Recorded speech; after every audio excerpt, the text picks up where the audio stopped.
Yeah.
Hey guys, little technical difficulties. All right, this is the portfolio review stage. So, without further ado, let's just get to it. So, what we're going to do is the lovely Nicole will pan through the three or so images from the portfolio. We kind of get a little broad view of things, and then we kind of come back and get into the nitty gritty. Robin, thank you for submitting your work, by the way. Um, I'm on it. I'm not. Are these are ink, right? I'm presuming. Oh, that's lovely. The I love like I mean the I always love ink anyway, just from the sheer dramatic quality of it. But these are really fun. I'm trying like I'm going through and just kind as I know you guys are looking at the one image. I'm just kind of going through and getting a sense of it. Since these aren't really sequential, I'm just going to kind of go at these on the merit for drawing and figure work and stuff like that. Um, there's already, especially in looking at the third image of the Bride of Frankenstein, there's already a really lovely solidity in your line and your drawing. Uh, the cross hatching that you have, Nicole, image number 3. There's already there's really great cross hatching happening there, and the line work that outlines the head and the face is fantastic. The honestly, I'm going through all of these. I love your subtleties. I love your textures. The second image, and I understand the sheer the sheer kind of manic quality that you're going for, but there's just a little, there just feels like there's a little inexperience in the drawing. Uh, it always feels kind of generic, but honestly, most of my advice is draw more, draw. Like I think you're on the right path. Going back to the first image, um, your choices on your texture and where you want to knock in solid blacks are fantastic. Your instincts are wonderful. There's this subtle highlight that you have rocking on the nose here that is just lovely. Um, Yeah, man. There's a lot I'm digging. It's really just kind of comes down to stronger figurative work, and that just comes down, that draw, draw, look at stuff, draw from life. But yeah, there's based on what I have here, which I still kind of feel is a little limited, as far as just the exposure that I'm kind of getting to your work. My biggest piece of advice would just be, yeah, more figure drawing. And that's all of us. I carry a sketchbook around everywhere, and draw people. Well, used to draw people's coffee shops and stuff like that. But you're just always kind of keeping the engine warm when you're sketching, and you're always just, the more you sketch, the more you draw, the more your eye learns, and the more your eye starts to see. A year from now, you're going to see things so much more. You're going to see so much more than the things that you're seeing now. And it just comes from practice. And yeah, that's it, man. Practice, because I love where you're headed. Let's go on to the second one. The second portfolio, sorry. Oh, wow. If you guys have been here before, over the last couple of days, I don't tend to see a lot of the portfolios before now. So I get to kind of have like that first guttural instinct. I know there's something to be said for having really studied something and coming back to it, but I have a lot of work to do. So we're going to just jump right in and get like these first, and say Jacob Pico from Colorado. Dude, Jacob. I don't know if Jacob is watching live or not. I would love to know if the second one, on what level the second one is digital. Oh, okay. And then the third one we have that feels like digital. No, it's on a thing. And this is on a thing. What is this in? Is this airbrush? What did you do? Because I'm looking at it and I'm pretty sure I see, it's sitting on the second image. I'm looking at the second image. I'm trying to figure out. That's on paper, I'm presuming.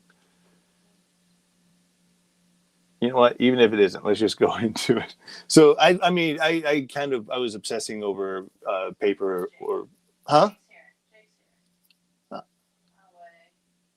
The other two are Procreate. Oh, no kidding. Um,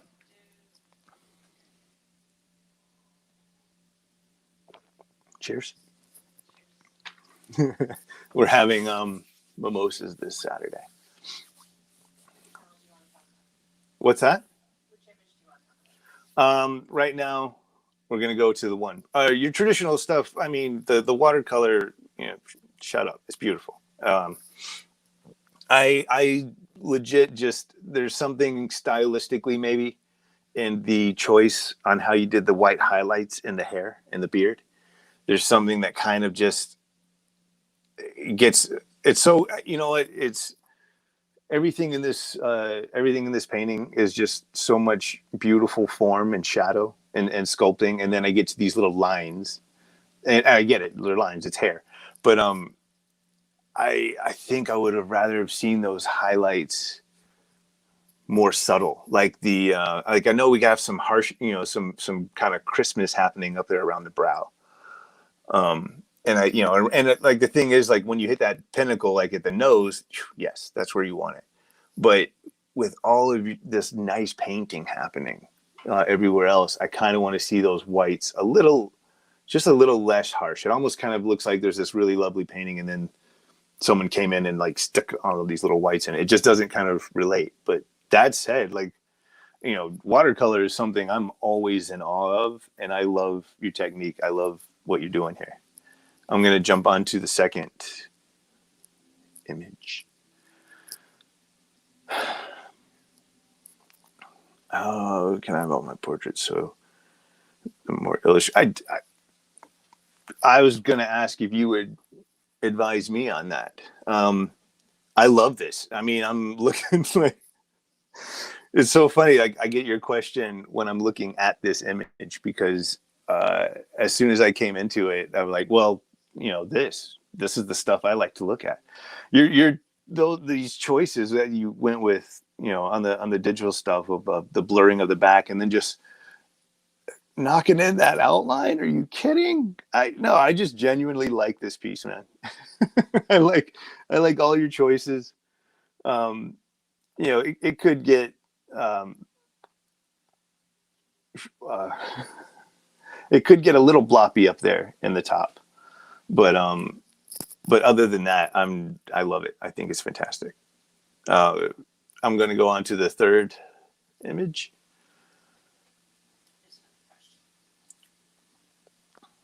For concept, I think doing a scene that feels cohesive, as opposed to a collection of elements on the same page.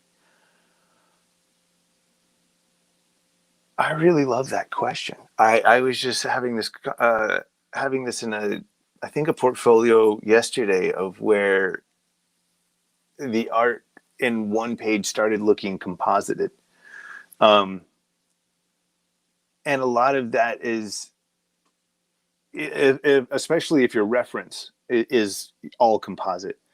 I think you've done a really good job here as far as, I think what you've done is like stylistically, the everything matches. You didn't composite and just try to. It doesn't look like you composite and just try to Photoshop a thing.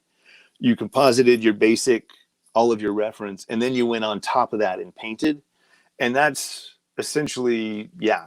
You just want to be a little more mindful in that. I don't see much color from the environment being reflected or happening on your figures. And I know we're grass and it's not like a mirror, but like there it feels like there should be a little bit more. The atmosphere doesn't in the background and foreground doesn't match your figure. So we just want. Um, I'm gonna forget the name of the artist that really kind of coined the thing with the push and pull, but like your edges around these figures, uh, it just wants to kind of blend and kind of come in and out a little bit more. Right now, it kind of looks like I see what you mean about wanting to blend them more cohesively, and you've already started that with the style, but or with how you're approaching the painting. But it just wants, yeah, you know, you can get stuck if you're when you're doing the painting, you can like so you've composited the image and you are doing it as a one solid piece above it, but you can still get stuck by trying to render the reference based on the reference. Like once you start putting the piece on top of it, you need to think of it all as one cohesive piece. You need to start, put some in I like mist or whatever you want to kind of do that kind of fills stuff, or sunlight that kind of comes in and bleaches everything. You want like sometimes we can get stuck still having a great composed image, but then we're still rendering things to the photo versus what the actual scene is itself. I would just say try to be a little bit more mindful of the overall scene the entire time that you're working, instead of potentially getting lost on just on nailing what you're trying to do. There, let's hop on to the third review. That's just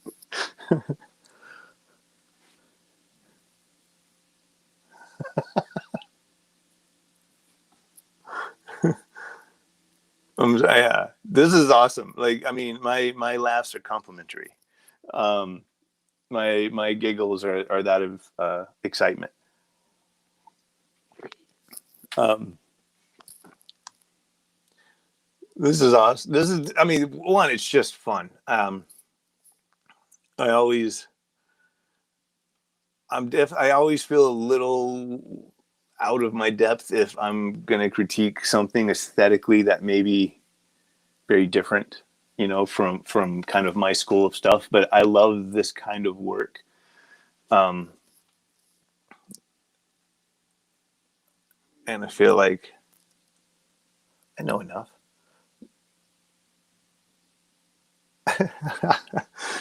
I honestly, I'm just digging it. I love your grays. I love your choices. I love how you're putting I like the choice of kind of using the zipatone, in the panel, in the first panel.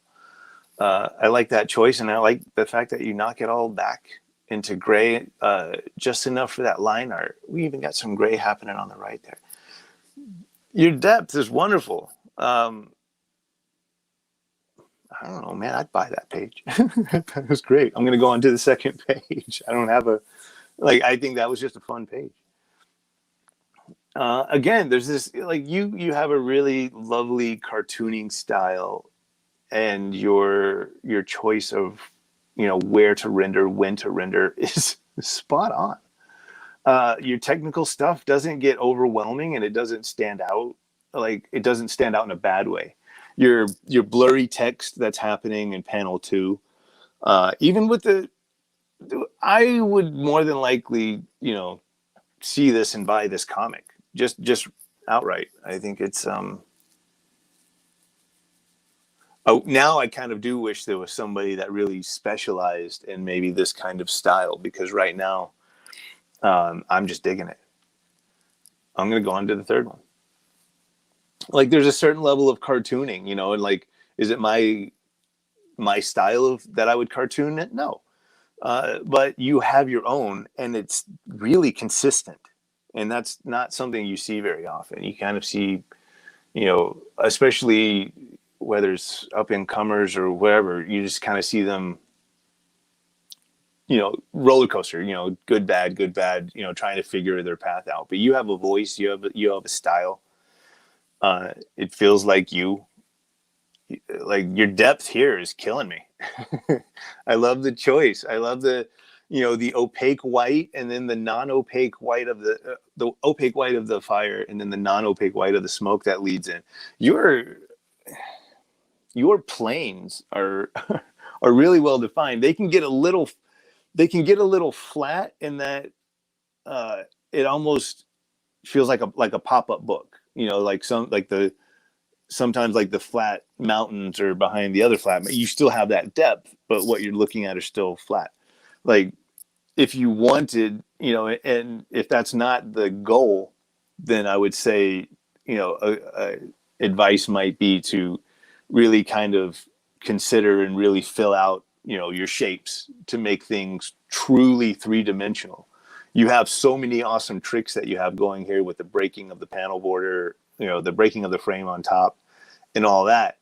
But I think just like really rounding these things off, even with this big guy here, drop that back on that left side. Like, if you drop that all into black instead of giving it that other little light source, like, it's just little things like that are gonna like make your thing more 3D, because you have so much greatness going on there. Like, that's the only thing I really have going on. Only thing I would really consider advising you to look at is that it can, for as dynamic as it is, it can even pop more if everything was just kind of rounded out. Like, those horns are making me very happy.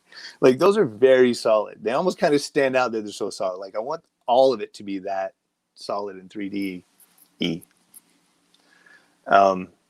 Beautiful work. Thank you for showing it. Let's go on to the next one.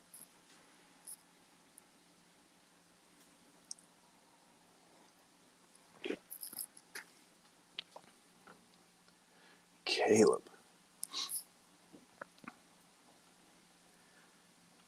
Beautiful. How many does Caleb? Caleb has 3? Cool. Again, guys, when you hear me talking, I'm talking to the awesome Nicole in the other room. She's making all the magic happen. All right. I'm going to go on to the page 1. So these aren't sequential. So we're just going to dive in for drawing, or whether it's figurative or illustrative. Want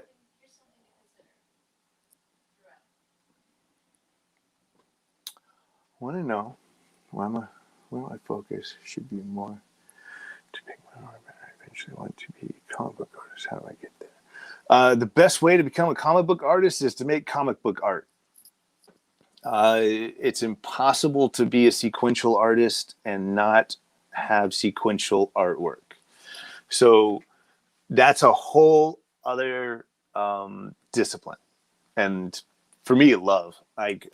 There's one thing to being a figurative artist. There's one thing to being an illustrator, and there's a whole other thing to being a comic book artist, because you're thinking not only with all of those other disciplines in mind, but you're also thinking as a film director. You're also thinking 100% narratively. So I'm not going to be able to give any advice when it comes to comic book stuff on this stuff, because when if I'm going to critique someone on storytelling or something like that, that's a whole different kind of critique. I would love for you to show me some comic book art. So by all means, email me some comic book art sometime.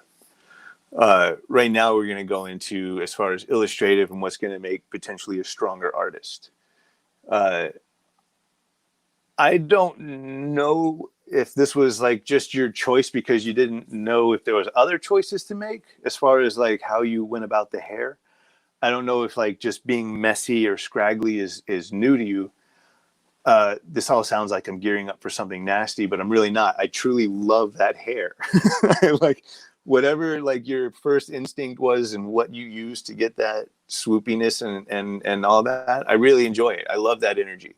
I like the whole, like, it already wins the like the distance test, like at a distance you see it and you're like, I need to see more of this. I need to come closer. So like you're it's not even that it's just dramatic. There's really, really, really beautiful balance. You have these painted parts on the bottom. You have these stark black and whites. You have this spatter mid-tone, which I'm a fan of. And then you have the cleanness of the top with that little bit of texture, that little bit of spatter, just a little dirty it up just a little bit. And then you get to those hands, and then when you render the hands with the ink wash and the gouache and all that stuff, you just get this weight. So it just balances the picture really well. The only thing that you're kind of lacking here is just more figure drawing.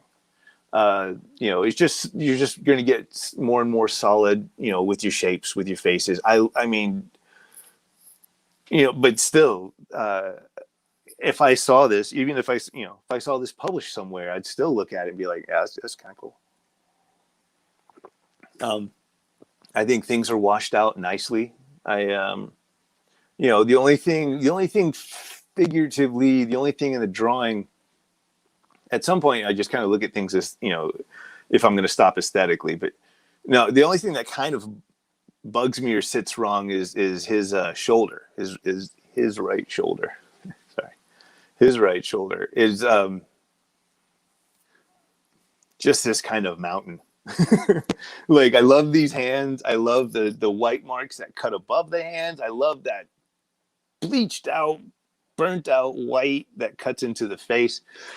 But if you like put your hand over the entire image and then just look at that, it doesn't look like a shoulder. It just kind of looks like a hill.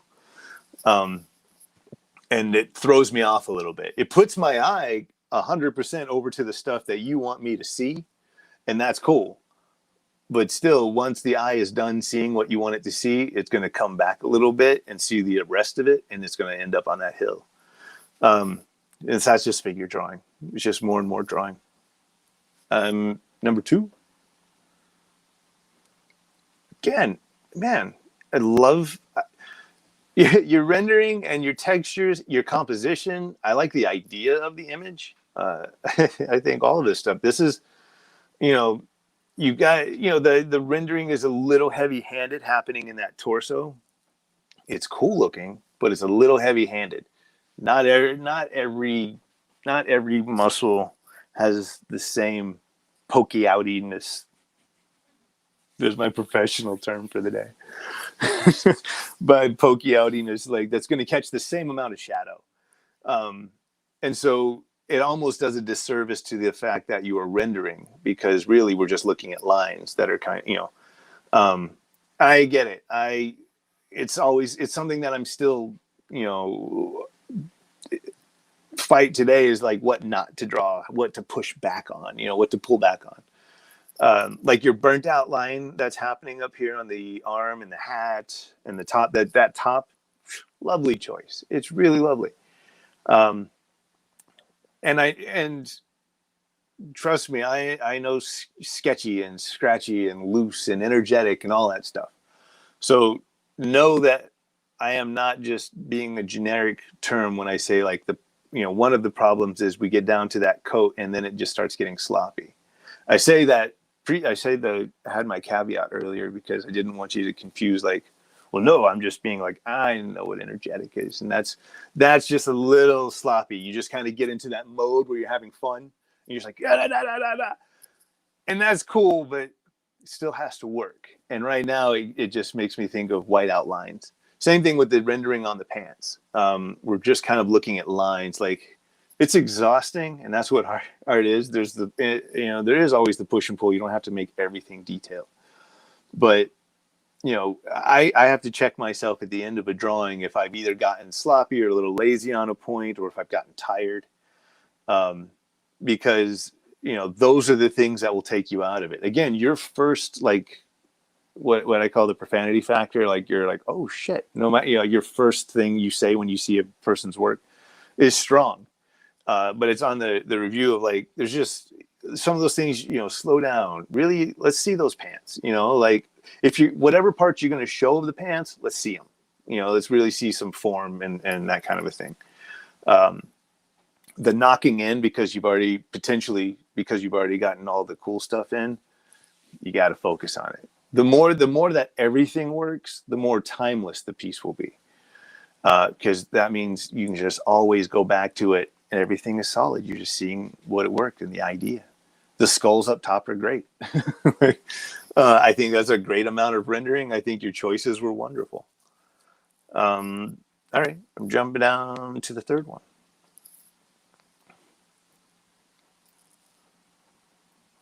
Yeah, I mean, we share a lot in common when it comes to, preference of aesthetics and style and texture and stuff like that. And these are really, really, really fun.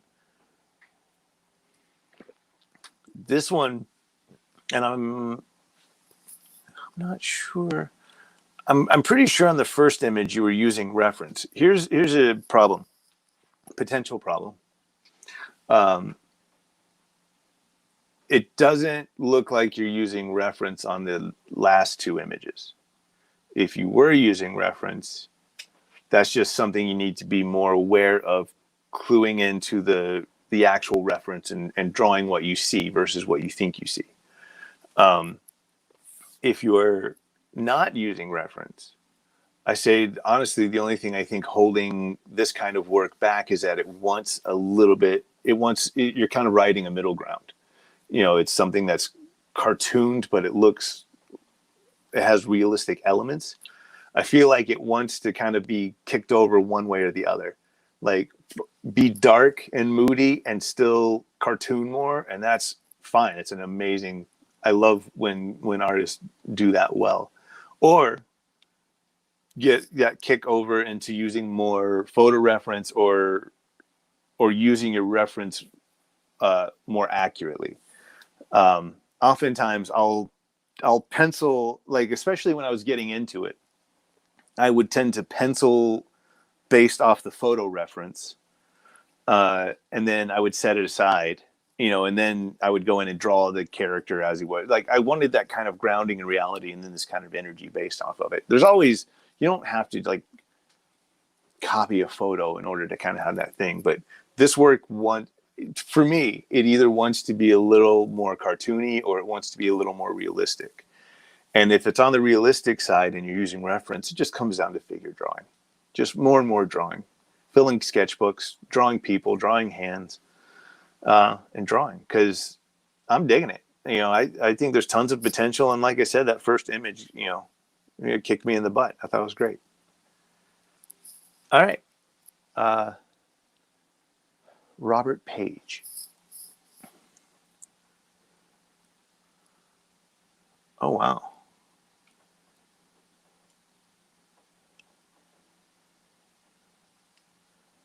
All right. I'm really kind of taken aback by the first one, honestly. Just the choice of the steak. Like, um, that's amazing. That's crazy. The I'm when I kind of when you see me kind of pause like this, it's I'm kind of going through the work over and over again really quickly because I want to make sure the things I talk about don't disrupt something that's happening that's natural and awesome. Like, so what if I do things in a different style, or that I would do something different? If it's consistent and it's good and it's solid and it's not my style, I don't want to say anything. Like, I don't want to start knocking on people's style. So what the one thing I see is it just feels like the first image is quite different than the other two, both in content and style. I feel like the second two images are stronger, more solid. They seem more confident. This is a little flatter. Um, I love the surreal elements to all of it. It lacks a certain level of depth. The clouds have a certain kind of um, like not finished quality. This one I would just say needs. It just feels like an earlier work compared to and like I feel even more confident saying that. Like, I feel like this is an earlier work, and if it's not, I feel like maybe just the rendering or something got out of your hands a little bit. Again, I think the subject and I think everything else is really neat, and I would definitely stop and talk about it at a gallery or something. But when you go to the second image, and even the third, especially the third, like you get into the third, and that's the gallery image that I would probably walk home with a print of or something. I think, like, let's just look at just the idea that we still have an animal with weirdness happening in the foreground, and we have this whole other background. Look at those clouds. Like, that's gorgeous. So that's why I'm saying the first one, unless it was a choice to look like that thing, first one just seemed like a very early work, because this third one I'm just digging. Like, I love uh, like that alligator or crocodile. I don't know. Um, I think it's wonderful. Your choices of what to hit with that crisp white on the water, between the two ducks and all that. Like, it's so lovely. I've seen so many images where like the paintings would just be still that soft, watery all the way through. Your choice of hitting those edges and making it still exist as a plane. What that does is, it again, that little bit of detail, that cut of the edge makes it real. Like, that kind of flattens it for us. Like, all this thing has depth to it, and I dig this one. There's a little with the planes that you've kind of established.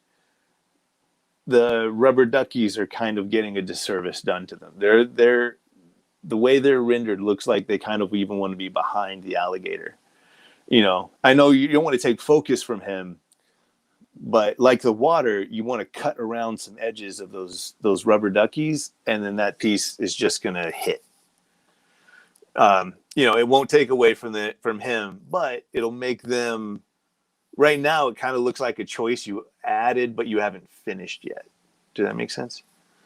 Um, I'm gonna go to the frogs, to the second one, and again, love it. like, it's weird, it's surreal, it's solid. It looks like I mean, the realism and the edges of the frogs, the the pink figure on the right, that dress and the checkers and all that, like, it's one it's wonderful. uh I was trying to read the sign because it didn't. Thank you. I am a hillbilly.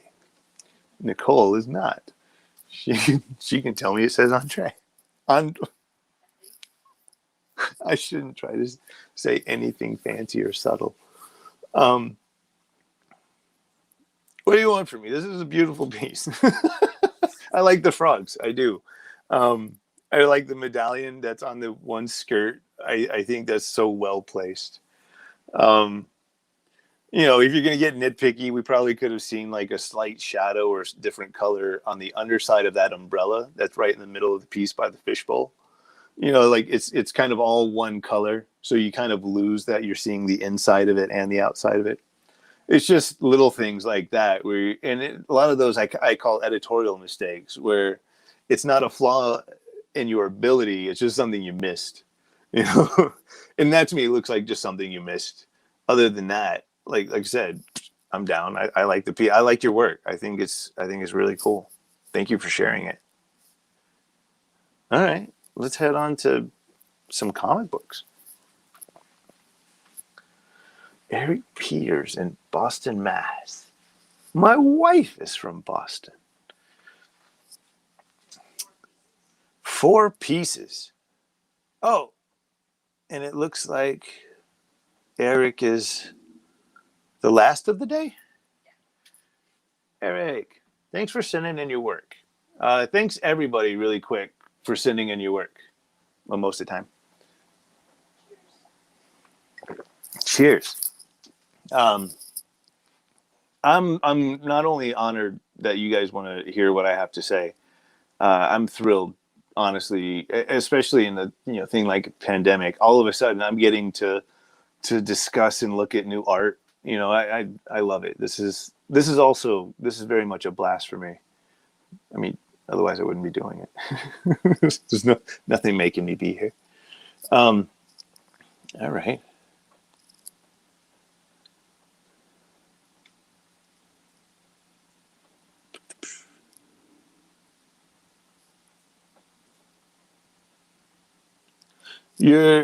I'm going to kind of break it down into storytelling and figure. I mean, first and then figure.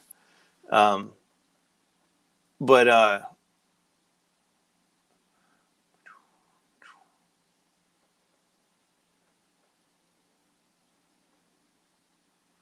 right. So he's got the thing. So where I'm having a little trouble.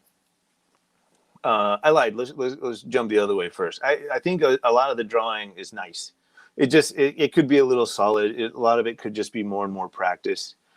Well, it's always more and more practice. You get better with more and more practice.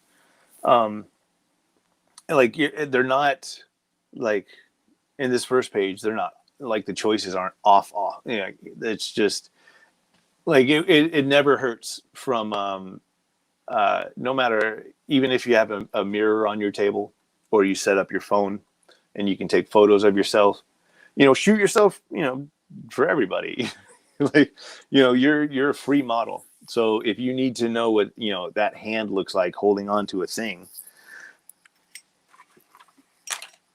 just you take a quick photo of a hand holding on. There we go. A hand holding on to a thing. And then now you have so I've seen other artists that complain that like, oh, I can't get a hold of models or I can't whatever. Like we all have cameras in our phones. Reference is right there, or mirrors. So some of this is just drawing that needs to be improved as far as, probably just, more than likely just practice. And it always helps to, look at life to kind of, to see exactly what's actually happening. The problem I'm having storytelling wise is that there's not enough information in a previous panel that leads me to the next. Like we see this one person digging. As a matter of fact, you've shown so much of the cemetery in this first panel. You don't even need that little establishing shot. The little establishing shot in the top left corner actually looks like we should be seeing something. I don't know if we should be. I think it's just the cemetery. I'm looking at my screen. I apologize if it's actually something that should be there. But if you took that little panel out, you have a really lovely wide establishing shot. Done. You don't need that little guy. You need that little guy if you go straight into something where action is happening, or but you've established. I mean, that cemetery is lovely. It's beautiful. The composition, the figure in the center, perfect. I'd be thrilled if that was a composition I came up with for cemetery. But we see this person digging that doesn't quite look like the silhouette that we see in the next panel, but then also now it's either a hill or the hole that they were digging in, and so I don't think the hole is well defined. That's what it is. It's a hole. I guess that was it. Like, it's not, the hole's not well defined, and then because we don't ever see the silhouette person's face, we see a hand showing a box to someone that we've never seen before. And because their hair is parted in the middle. Wait, or is this the problem is I don't know who's looking at this box. I don't know if it's the person that just picked up the box because their hair is kind of parted similarly, or I don't know if it's the person that's supposed to be up there. It's just storytelling things. Think about it like you're telling a story to a 6-year-old, man. Like, you gotta, really, I love the silhouette in the first panel is great, but in the second panel, you're just not showing us who the character is. So you could fix these issues by showing us this character in the bottom left panel. If we at least got to see some details, put a headdress, you've got a neck thing. Like, these are little things that you could have put in the next panel that could have cued us in that this was that person. Basically, just make it clearer that it's that person. And from that panel to that one, and I think that fixes a good bit of the storytelling. And again, you don't need that little panel. Don't even ink it. Just get that big, beautiful, like, that's a really big, beautiful establishing shot. On page 2, again, you're so detailed in these shots. I understand that you want to, but you don't even need that little panel. What you want is a little narration box that says everything that says. You don't need to see the outside of it, because that outside doesn't tell us anything as cool as what we see on the inside. And we know it's an opera house or some such because you've drawn it so well. Wait, I'm going to see if he does it another time. Okay, no. I didn't know if we still had those panels. You really don't need these little insert establishing shots because your establishing shots are already beautiful. Your second panel is lovely, but I would suggest that you would have pulled the camera up just a little bit, not pointed it up. Point the camera down just a little bit so we can see those other people. Because I know we got like some kind of heads over there, but you want to establish that we're not in the back of the opera house where nobody is but these two people. Like, the next thing we see is literally just two people. And so I don't know if we've left the scene. It looks like we're still in the opera house. So I would, and especially if you're just going to silhouette the other audience members, fine. That's awesome. That's faster. But I would say, take that line of perspective from those people in the foreground's head, make it match the rest of your lines, and put other people in there. And you automatically establish we're just down into the opera house now. Because what we see now, we obviously know we're looking up at the stage. We see the things that are happening on stage, and then the dun dun dun at the end. Yes, lovely. Storytelling gets great after that. We just want to see those other people in panel. I'm going to say panel 2 because I'm not going to acknowledge the little panel. Even though it's well drawn, you don't need it. More people in that second panel.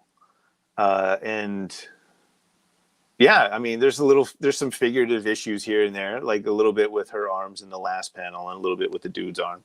These are things that you'll get better at drawing. Just draw. But Can I ask a question? Sure. And you may have to repeat this.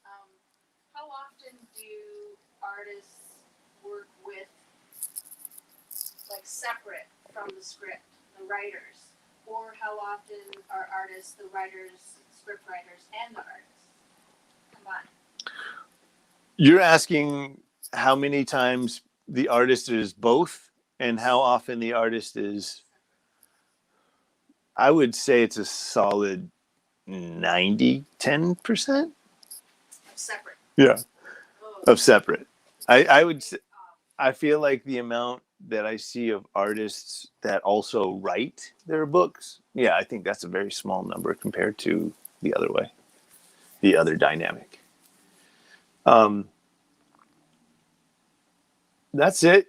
I mean, yeah, there's little figurative things down the bottom. You need to, I would nix that top panel and then add more people in the second. And you have some much clearer storytelling.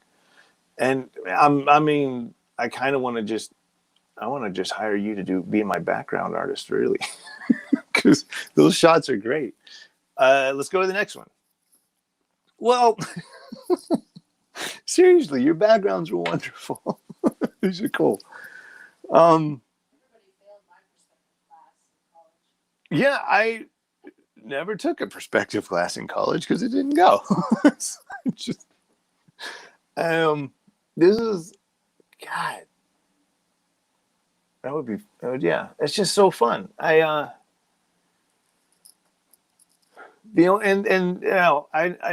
I'm aware of what you're doing. The Spider-Man figure, by the way, is really good. Um, there's certain things that kind of get stiff when it comes to like Venom's head. Um, and but who knows? Like these things, I don't ever really suggest it, but I do tend to correct things in the inking process. Now, that doesn't mean that I intend to correct some things in the inking process and that goes horribly awry that I should have fixed in the penciling process. Um, you just, yeah, there's some slightly wonky figurative stuff, that I would just be more cognizant of in your figure drawing. But when you get small and stuff, like I really, really, really dig that Spidey figure, and the background's killing me. Yeah, man, that's just figure drawing a little bit more. That's it. That's what I would say. I'm going to go to the last one. This is the last one, right? Yeah. Um,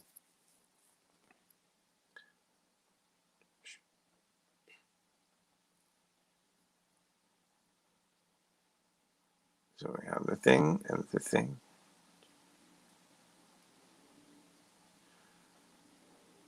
Well, on the storytelling tip, I don't quite know what is happening here.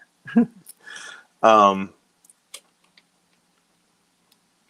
it looks like, actually, now that I think about it, it looks like it's picking up from parts of the first page of your portfolio. But even because I'm still looking at this box full of coins and it looks like we're still in the cemetery. That said, and that it could have just been out of order stuff. We're like there's the figure stuff that still kind of lies. Like I think the panel one of the old lady is. I assume that I think like her face and stuff in her shoulders. No, I think she's actually really I think she's really fun to look at. The rest of it kind of comes down to like tighter drawing, more figurative drawing. There's parts of this that doesn't look like it was quite finished. Um, but we're going to go on and I'm going to just assume that it is. And so that said, the panel two, I just one I don't quite know who the person on the right is. It could be the old woman. There's a huge glove mechanical thing that just came out of nowhere, and it came out of nowhere from a side of action that we weren't facing before. So it's not this big dude.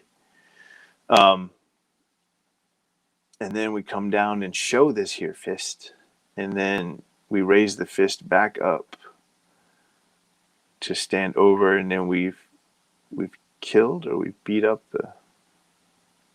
the other guy. Your storytelling kind of needs some work on this page. I also screwed up the order. Oh, that's fine. I mean, but yeah, that's fine. It's just from panel to panel, I kind of have, I don't know, and I'll give Mimosas a little bit of the blame, but I kind of have very little idea what's happening here. If it's not finished, I'm kind of seeing maybe that's, I honestly, wait, somebody has a, yeah. For me, there's nothing quite clear what's happening because now I'm looking up and the big guy has his eye exploding, and then maybe she turns around. Yeah, I don't want to like, cause me guessing is just going to look like I'm trying to be a dick, and I don't want to. So I'm just going to say like the storytelling just isn't clear on this page. I you know, as fun as it is to show like the close-ups, if there's somebody else appearing like they're entering the scene here on panel 2, I get that, but we need to still connect to the previous panel a little bit. So let's just say that something happened to the dude in panel 1, and this lady turns around to see what just happened, like who potentially shot him or something.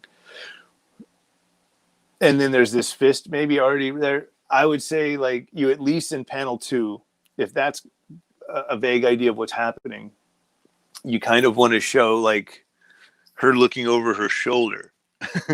Like, because you got her posed in one way and you can't just flip the camera and like and the next panel she needs to be like what, and then put that fist, because then you realize like, oh, they were interrupted by fist guy. And that at least helps get you down there. And we need to be just a little clearer what's happening to the dude in panel 1. I can't help but not try to at least kind of find solutions. Because then you have this, and I'm sure there's something in the writing that says, like, let's focus on the fist, and we probably have some dialogue. And now he's going to be threatening. And but the problem is then I still don't, visually without words, I don't understand what's happening in those last 2 panels. So I get it if the dude in panel 1 was shot, and then that's him still, pardon me, being dead down there. So yeah, it's not spoon feeding. You just definitely still want to let the audience in on what's happening a little clearer, like really feel like you're explaining it to kids, because a lot of times you still will be, but just a little clearer storytelling. And you're so many of your elements there. Your background on that cemetery in the bottom panel is really, really nice. You have a lot of greatness happening here.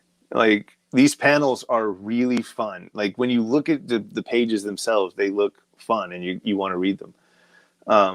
Yeah, I would clear up some of your storytelling things. Always Will Eisner, the Comics and Sequential Art is a great book. Scott McCloud's book on comic books and storytelling is incredible.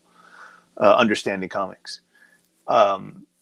Those can help with your storytelling, and the rest of, like, you'll just keep drawing and drawing, because man, these are fun. So it's just going to get better and more solid and stronger work. And yeah, these backgrounds and these establishing shots, like you have a really big fluctuation in the work. Like, when you get that storytelling down, these pages are going to start to sing. And as you're getting that storytelling down, that'll just mean you're drawing more, and you're going to just automatically get better as you draw and draw and draw. As will everyone else. So I think that's it. I think we'll kind of wrap up the portfolio review. Sweet. So much like if you've ever seen me at a show, much like most Saturdays, I am now overwhelmed with the commission work. So I will not be back in the little bit to do a live drawing myself, but we are going, as I go back to as I turn back around and go to my table, I'm going to be working on commissions for the rest of the day. And we are going to show you video of some of those commissions. We're recording every commission. And so what we're going to leave you with, and are we going to do a little break first? So we're going to do a half-hour break, and we're going to come back at 3 o'clock. 2:20. Oh yeah. So we're going to come back at 3:00 and we're going to play you one of the videos of one of the commissions that I'm doing for this show. And yeah, I'm going to be finishing the rest of the commission. So we're going to have tons of videos to show you guys throughout the weeks of all these commissions getting done. We're going to show you the scans and final commissions that we did during the show. And we have tons, like there's still the sale going on at the Big Cartel page for 25% off, 25% off all the comic book art, all original stuff from Spawn, from Abe Sapien. There's some Batman pages in there. And tomorrow you're going to see me tweet and Instagram all of this, but tomorrow is the last day. It's the big day. We have tons of, there it is, the giveaways. If you guys follow my stuff on Instagram and all that stuff, we had a suggestion yesterday of a Mel's placemat giveaway. Mel's is a restaurant that I go to and draw on placemats. And I have found 3 that I am going to be giving away tomorrow. So 3 original sketches on diner placemats. Spawn issue 301, and art books and prints and tons of stuff. All right, so tomorrow we're just giving stuff away. We're going to be doing more live art. We're going to be doing more reviews, and we're going to end the whole show with a single malt fireside chat. Don't miss it. It's going to be fun. So in 30 minutes, come back if you want to see a broadcast of me starting a lot of these commissions. And thank you guys so much. And I will see you tomorrow.